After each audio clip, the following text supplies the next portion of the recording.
Good morning, everyone. Welcome back to Andersen Acres. We are inside today because I got a few questions about a comment I made on one of my videos. I was talking about things I wish I'd known before I got started, and one of the things I mentioned is that I wish I'd known a little bit more about the health side of raising animals in the barnyard, and that I had stocked my first aid kit a little bit better. So today, we're just going to answer some of the questions people had asked me about that, because a lot of people aren't quite sure what they need in their first aid kit. There are several things you need, some of which you'll see here, and I'll talk about each item in a moment. It's a good idea to stock your kit before you get your animals. Very, very good idea, because that way you are not scrambling. The only things you might not be able to obtain is I have some things here that are prescription. At least in my country, you can only get certain items by prescription. You will have to talk to your vet, and generally they can't prescribe if they haven't seen the animal. So you can't get those items before you have the animal, and you generally can't get those items before you have a problem. So that's why you want to get in contact with a really good farm vet, so when you do have a problem, you can take care of it right away.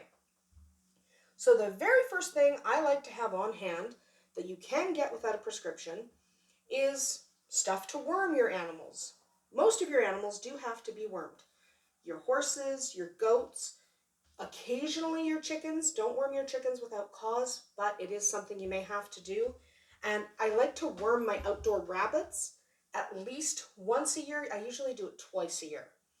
So for worming, if we're going to talk about the horse and goat, I use an equine horse wormer. This one is not ivermectin. We do ivermectin in the spring, and we do a safeguard or a safeguard offshoot or something related to the safeguard in the safeguard family in the fall. So you don't want to do the same one every time.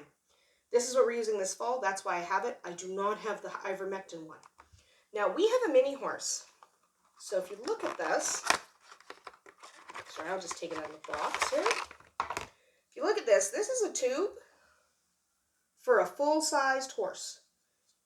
Okay, it has, you can't see it on camera, but it has gradients for how much your horse weighs, and it goes all the way up to 1,200 pounds.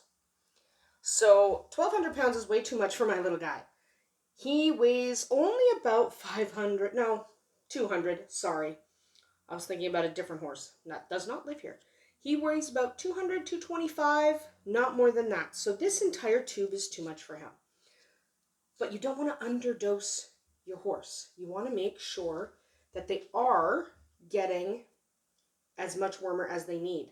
So what we do, and on this version, this little ring turns, and you can shoot it down as far as you need to. So I turn this down to 500 pounds. Sort of light is in my eyes here, just because of the way I have it set. So I turn it down about halfway. About there we go. I turn my little knob down halfway, and the little mini horse gets that much. He gets half of this tube. Then, I'm not going to do it now because I'll waste the tube, and I'm not doing this until October 15th. But after we give that to Shadowfax, so this part will move up here, I then turn this again, and I back it off, and I go halfway. I give the goat, Lily, that much. She gets this wormer too. It is safe for goats. You can get a specific goat wormer if you only have goats. If you don't have mini horses or horses at all, there's no reason to buy the equine dewormer. You can absolutely use horse dewormer, and I recommend it. But because we have a mini horse, and he doesn't use this whole tube anyway, our vet has us just give Lily, the adult goat, half of what's remaining, and then Arwen, because she's little, will get half of that. When Arwen is full grown, the baby goat, she'll get the other quarter of the tube. Right now she gets an eighth of a tube. So Shadowfax gets half the tube, Lily gets a quarter, Arwen gets an eighth. So this whole tube will do my mini horse and both of my goats in one dose. When Arwen is bigger, it'll use up the entire tube and I won't have any left over at all. Okay? This is excellent. I worm in the spring and the fall. I worm with ivermectin. Same deal, same dosage. It's just ivermectin instead of this brand, of this type. So I worm on April 15th and I worm on October 15th, provided we have had frost by October 15th. Sometimes we haven't had frost, and my vet does recommend we wait until the first frost. We have had frost here. This is the Canadian prairies. We usually have had frost here. So that is for the horse and goats, deworming them. So if you have chickens, deworming is a little bit different. You only deworm chickens if you need to. So you will notice, I'll bring it out in a second. Put this one back. This is what we use for deworming the chickens. You'll notice it's not open because I have never had to use it. Our vet does not recommend routine worming. That probably will be different depending on where you are. So your location is really going to determine whether or not you have to deworm regularly. We do not. I have this in case we do spot any kind of worms in our chickens. You look in their poop, and if you see worms, you deworm. This is good stuff. If you don't see worms, you don't deworm your chickens. If there's worms in your eggs, you have a really bad case of worms. Call your vet. But if it's just in the poop and you have this, here I can get this without a prescription, so I just have a bag of it just in case. The directions for mixing it are on the back for administering to different animals. Now this can be administered to chickens and turkeys. It can be administered to pigs, but I don't have pigs. But if you had pigs, you could use this for pigs. Worming my rabbits. I mentioned I worm my outdoor rabbits. We use Safeguard, actually, for rabbits. Do not use a horse or goat dewormer on rabbits. The dosage is entirely wrong, and it's very difficult to get it correct. So I have this prescription from the vet. This is Safeguard for rabbits, appropriate dosing. We also have cats. Get yourself a cat dewormer. I prefer liquid. In fact, I'm going to deworm them later today. I may catch that on video just to show you how it's done. But I prefer a liquid cat dewormer. You can use pills. Talk to your vet about what works best for your guys. So we also have quail. The quail have never needed deworming. If they did, I could use the same dewormer as the chickens. If you have other animals, you're probably going to want to get a species-specific dewormer. And sometimes you have to use a different dewormer because you might have a parasite that is not covered by the dewormer you're using. Talk to your vet. If you're at all unsure, get your vet to do a fecal. So, other things you might need. Sorry, I'm just going to move this out of my way here. I like to have on hand electrolytes. We have chickens. I like to use this electrolyte powder. Again, I can get this without a prescription, so that's nice. This is for poultry. You can use it on your chickens. You can use it on your turkeys. You can use it on your peafowl. The dosage will just be a little different. The dosages are all on the side. So I like to use this a lot. It's a really good powder. I especially use it for freshly hatched chicks. Okay, you don't have to get this brand. I'm sure your local feed store has an electrolyte packet that is for chickens. If you hear some random meowing, that's Domino, one of the house cats. Okay?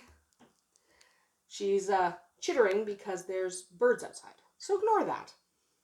So, electrolytes for your chicks. It's also good for an ailing chicken. If you have a chicken who's under the weather, a little electrolytes can really perk them up. This bottle is a pop bottle, and I know it looks gross. I know. But we recently had a goat who refused to wean. She just did not want to wean off her mom. Her name was Sadie. She now lives with my neighbor and best friend.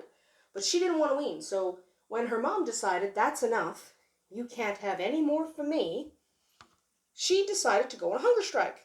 She wouldn't eat or drink anything. She got very sick, and we needed electrolytes for her. I called my vet, and it was the middle of the night, because of course it's the middle of the night. And he said, okay, I want you to mix up this mixture. It's just hot water, molasses, salt, baking soda. That's what this is. It saved her life. We administered it at first every 2 hours when she first started getting sick. and she had diarrhea, and we were really worried she was going to die. So we administered this every 2 hours for a few days. Then we went down to every 4 hours. Then we went down to every 6 hours. Then we were at twice a day, then once a day. It was about 4 weeks to make sure she was over that hump to get her eating and drinking. Goat electrolytes. You can make them yourself. You can look up recipes online, turns out. I didn't know that. I called my vet and he told me what a good recipe was. So I keep it in a pop bottle. It works fantastic. I know it looks disgusting, but it works. So we keep this on hand at all times now. For rabbits, we do a similar idea, but without the salt and baking soda. You really just need a molasses dissolved in warm water. For rabbits as electrolytes, you can also, for rabbits, I don't have it now because I don't have any rabbit that I need it for, but you can take their hay, soak it in water, and grind it in your blender. Then you can feed that to them as well. It serves as just keep their stomachs moving if they're feeling under the weather. I've never had to use electrolytes on a horse, so that I have no idea about. Goats, rabbits, I've done electrolytes. Chickens, I've done electrolytes. Anything else, you're going to want to talk to your vet. Talk to your vet either way. So the next thing we want to talk about, I will just grab some examples here, not this one, but medications you might need. So if you have, for example, I don't know, you might have mites. Your chickens might get mites. This is not uncommon. We had mites when a wild goose was getting into our barn and eating all our chicken feed. That was before we had Shadowfax. Since we got Shadowfax, he drives off the geese. But that wild goose had mites, and those mites spread to my entire flock, and it was horrific. I didn't lose anybody, but treating it sucked. So if you end up with lice or mites with your birds, treat it immediately. This I have to get from the vet here. You might call it Corid where you are, or Amprol, or it goes by different names depending on where you are. Here I have to get this from the vet. I think if you're in the United States, you can just get it at your feed store. Either way, you want to have something to treat different things that happen. This is not for treating mites. This is for treating something called coccidia. But I'm talking about it first because I want you to have this. Go get Corid. Coccidia is when there's blood in their poop. It's probably coccidia. Everyone deals with coccidia at some point. Have this. You absolutely want this on hand. Okay, it will save your chickens' lives. So that's why we're talking about that first. But back to having mites. You want to use something called ivermectin. Okay? If you have mites or lice, you'll have other people suggest other things, but I've had the best success with ivermectin. Now I'm showing you this little tube. You would not get this little tube for your chickens. I have these tiny little tubes for chicks, babies. I have only had to use them once, and that's when I got chicks from somebody else and they had mites. But these are the perfect dose for tiny little chicks. They're only about, 10 milligrams or so. They're little. There's not very much in here. It's good enough for one bird, 2 if they're really small. So if you have newly hatched chicks, you can use these. This is the brand I use. They make other brands, but it's actually for treating small birds. You can often get this at your pet store for your budgies or your parrots. I use this on baby chicks. You can get ivermectin, pour on for cattle, and use a few drops on their back. Or if you have leg mites, you might want to use a few drops on their feet and then cover with Vaseline. That's the other thing I don't have on the table right now is Vaseline. That's because I left it in the barnyard. I also left my big thing of ivermectin in the barnyard. That's why I'm just showing you this little guy. A couple of things are outside because I don't really have to bring them in. They stay outside in my shed in case I need them. So you might have to treat for Corid. You might have to treat for mites or lice. You also may need an antibiotic. I'm not going to show you which antibiotic this is because which antibiotic you need is going to depend on what is wrong with your birds or your rabbit or whatever. So I have an antibiotic here because somebody had an eye infection and you need that diagnosed by your vet. Antibiotics you definitely should get from your vet. Even if you're allowed to get them over the counter, you don't want to be using the wrong thing. Okay? Something else you are going to want to have, because you never know what's going to happen. My vet recommended that we have this colloidal silver. Okay? This is a little bit controversial, but my vet likes me to have this on hand because it can help ward off a problem until I can get him out here. So our vet is very busy. It might be 2 or 3 days before he can get to me. And he likes me to have something that if they have an infection, whether it's bacterial or viral, it'll just help ward it off a little bit until he can get to me. This buys me time, okay? Because he can't necessarily come at the drop of a hat unless somebody's dying right that second. So this is what he likes me to have just to get me over the hump. This doesn't mean the vet's not coming. You don't use this to avoid the vet. Use this to get you to the vet until he can see you. But that's what that's for. Another good thing that you might want to have is vitamins. This is so important. Now, I like the NutriDrench brand. This is NutriDrench for poultry. Okay, you dissolve it in a little water. If you have a sick bird, you can drop it neat, so undiluted, 1 drop at a time to about 3 or 4 drops right on the bird's beak, and they'll drink it up and it can help them a lot. Okay, I also have the goat brand. I do not dilute this. I give this to them straight. And the dosing is on the side, the directions. It's all here. They tell you how often you can repeat it. Okay, this is for your goats and your sheep. This is fantastic. They take this orally. So even though it says NutriDrench, it is not a drench. It's to feed them. So I don't dilute the goat one. I do dilute the chicken one most of the time. Those are vitamins that help you get over the hump. This is Poultry Booster. There's also a Rooster Booster version. This is Rooster Booster, but it's just for your standard poultry. They make one that's a little bit higher protein for feather growth. But I feed this when they're molting, like right now. I feed it just so that they get enough protein to regrow those feathers. That's why we have so many molting, but this is going in their food right now. I can show you what this looks like. This you can just mix in their feed. So it just looks like so. You just scoop it out. And I do 1 scoop per 2 chickens that I have. So I have quite a few chickens. I have like 40 right now. So they get, this is why this is a brand new container because I just used my other container up. So it's just looks kind of like their food, a little bit like a crumble. They just eat it up, mix it into their regular food, or provide it as an aside. It doesn't really matter either way. A couple of other vitamin supplements I have calcium.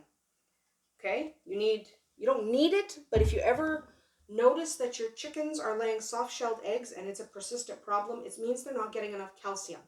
So they might not be eating their oyster shell or their crushed egg shells or whatever you give them for calcium. So my vet likes me to use, if I have a recurring problem with soft-shelled eggs, is I give them a dropper full each of calcium and it clears the problem right up. This is vitamin B. This is for my goats. You might be wondering why, if I also have the NutriDrench. This is because when a goat goes off their feed, so they get sick and they don't want to eat, you might need to up their vitamin B intake to get their gut working properly. So this is just to make their guts work after they've been sick. That's the only time I give this to my goats. No one else has ever needed vitamin B. Someone's going to ask me what this is. I should have talked about it a minute ago when I was talking about the silver. This is VetRx. A lot of people will say, don't use it, don't use it. But this, okay, let me be very clear. This doesn't cure anything. This is like Vicks Vapor Rub for your chickens or your rabbits or basically anyone. It smells like Vicks Vapor Rub. It's just basically a liquid version. This does not cure anything. So if your chickens have a respiratory disease or your rabbits have snuffles, this isn't going to fix it. Okay? What this does is make them more comfortable till your vet can get to you. So again, sometimes my vet can't come today. This will buy me a couple of days till he can get to me. This will not take the place of proper vet care. This will get you over that hump. Same with the silver. You still need your vet. Okay? So these 2 dudes, these are only to get you to the vet, to buy you a little bit of time. Do not use these as the only treatment. You want to see your vet. Other things I have, ear cleaner. Yeah, I have an ear cleaner from the vet. This is because you never know who's going to need it. Your goats might need ear cleaning. This is for my rabbits primarily because I have lots. Don't clean their ears if you don't need to, but I often do need to. It's interesting. I often have to, just because I have one girl prone to ear infections. So it's good to have this on hand. You can also use it for your cats or your floppy-eared dogs, whoever needs their ears cleaned.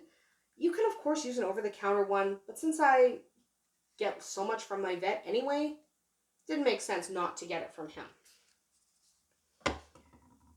This is a fly spray. I use it not as often as some people might. I only use it when the flies are terrible, right? So this summer was particularly bad. We had so many flies. So this keeps the flies off my guy's legs. This is for Shadowfax, the horse, and the 2 goats.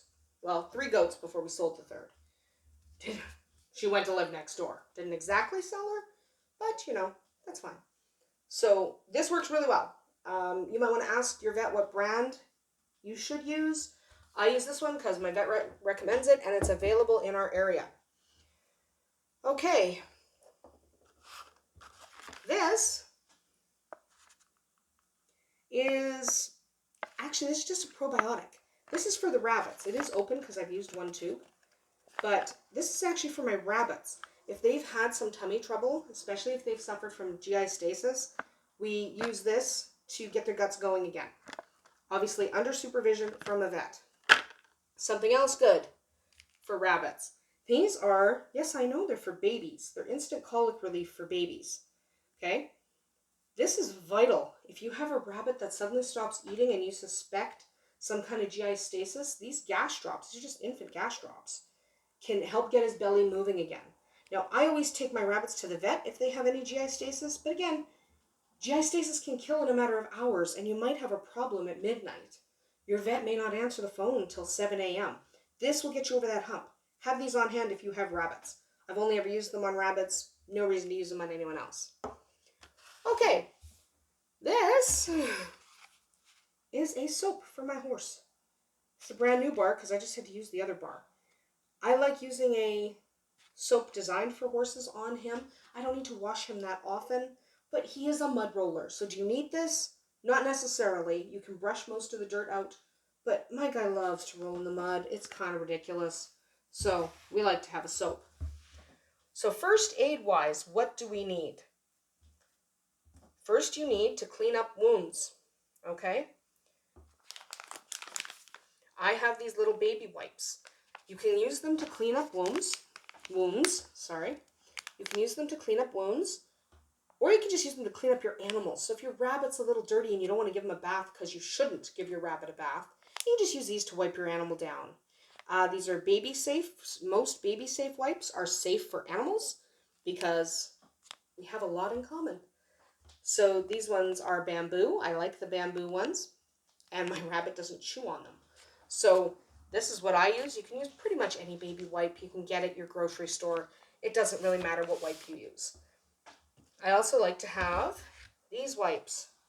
These are a sanitizing wipe. They are 78% alcohol. This is not for wiping down your animals. This is for wiping down surfaces. So you might want to use it to wipe out your cages or whatever. But either way, I like having these on hand. It kills a lot of germs. It's just really, really handy to have these. Toss them in the garbage after. I don't like making that much garbage, but frankly, sometimes it's really nice to have just a container of antibacterial wipes. I also have peroxide and rubbing alcohol. I have them both. I don't use them often. So this peroxide is a spray bottle. Okay, I love the spray peroxide because it's easier to target exactly where you want and it doesn't run everywhere. I only use the peroxide if somebody has an infected wound and I only use it once. Peroxide really dries out the skin. I don't like it on my skin, so I wouldn't use it on my animals any more often than I would use it on me. So since I don't use it more than one time on an infected wound that I have, I won't use it more than one time on my animals. Also like having rubbing alcohol. I don't put the rubbing alcohol on the animals.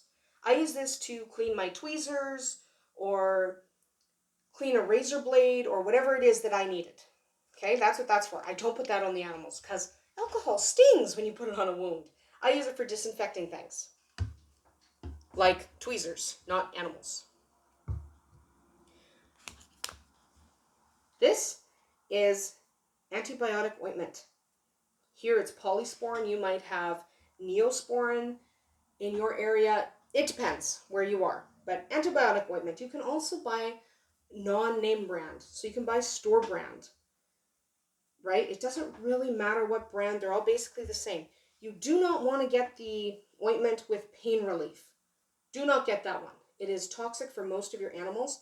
You want to get just the antibiotic one. No pain relief. This one doesn't have pain relief. This helps ward off infection. It protects the wound. And it's just all around good stuff. It helps them heal faster. I use this on me, so I use it on the animals. It's also good to have Vaseline, which I don't have on the table right now because it's outside. Sorry, I forgot a couple things. But Vaseline is really good for protecting areas that have been wounded. If you have chickens, you might want to put a little bit of blue food dye, the food coloring, into the Vaseline, rub it up so that it turns blue, and then coat any wounds that your chickens have. Because it's a really cheap, effective way to turn a red thing that might attract chickens and have them peck into a blue thing which the chickens will ignore. Because chickens will peck open wounds. They love the color red. They peck at it all the time. That's why a lot of feeders are red, because it attracts the young chicks especially. So get your Vaseline, dye it blue, use that instead of any of the over-the-counter. Depending on your country, you might have a couple of products that contain stuff that you shouldn't use on your animals. So just use blue food coloring in Vaseline. It's way better. I have, I'm trying to see the English side because not everyone speaks French, apple cider vinegar. This contains the mother. This is really good to put into your chicken's water. Okay, apple cider vinegar is just all around, just to, if you're using a gallon of water, just a few drops. You don't need much. So I use it just because it keeps my chickens healthy, keeps everyone looking great, it keeps everyone feeling great. My vet recommends it. Don't overdo it. If the water smells like vinegar, the chickens are not going to drink it. So just a splash. You put a splash in, it helps to keep any algae from building up in your waterers. It's just a good thing to have. But have it with the mother because that's what gives them the most benefit. This is vet wrap. This is sticky. So this is kind of like medical gauze, except it sticks to itself. So it doesn't really stick to my hand. Right? Does not really stick to my hand, but it does stick really well to itself. So you try and pull it apart, it's quite sticky. And it stretches quite well. So you can stretch it and wrap it on itself. See? Stays nice and tight. Except I keep loosening it off. There we go. So it stays nice and tight. It wraps really well. You can use this on your horse if he got a cut. So first you would treat it by cleaning the wound and using polysporin. Then you would wrap it in this to keep it safe and clean. You can use a little bit of gauze under this if you're worried about bleeding. But either way, this is excellent stuff to have. You might need it for your horses, your goats. I've used it to wrap a chicken who broke a wing. She wasn't entirely happy with me, but her wing healed up nice and fast because this kept her wing immobile. So this is just a vet wrap. You can get it at your vet's office. Probably your local feed store has plenty. And it comes in a bunch of different colors. I got blue because they were on sale. Don't ask me why only blue was on sale, but that's the way it is. The last thing on my table here are these little hot hands hand warmers. No, they're not for my hands. I don't really feel the cold on my hands.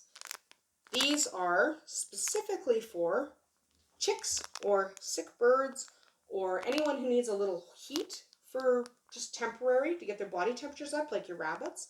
If your rabbit has been sick, sometimes they're quite cold and you want to warm them up. Crack a couple of these, rip them out of the packages, give them a shake, and you throw them inside a blanket to warm up your rabbit. Or if you are transporting baby chicks and they need some heat, these last for 10 hours. So you can drive your little bunch of chicks down the road for 8 hours if you need to get them home. And these hot hands will keep them nice and toasty. These are invaluable. Okay, these have saved many a chick. I've used them to save my rabbits. When it was really, really, really cold, and maybe I shouldn't have done this, but it was really cold last winter, talking well below 40 below. So when it was really, really cold, I was cracking these and tossing them all over the coop. I don't like to heat my coop, but just a little bit of warmth to get through the nights. I love these. So I recommend having these on hand at all times because you never know what you're going to need. So that's most of my little first aid kit. I have, turn around here and let you see some of this. But I have other things that I use on a regular basis. But this is the basics of what I wish I had had when I got started. I might not have had to yell for the vet every 5 seconds. So that's about it for this morning. I'll probably be outside a little bit later this afternoon and we will see what kind of footage we can get out there. Over there, it's King Charles Spaniel sitting on a couch. That's right. Down here, we have Whiskey, our golden doodle. He's not doing anything except watching out the window. So with that in mind, we will see everyone later. Have a good morning. Bye-bye.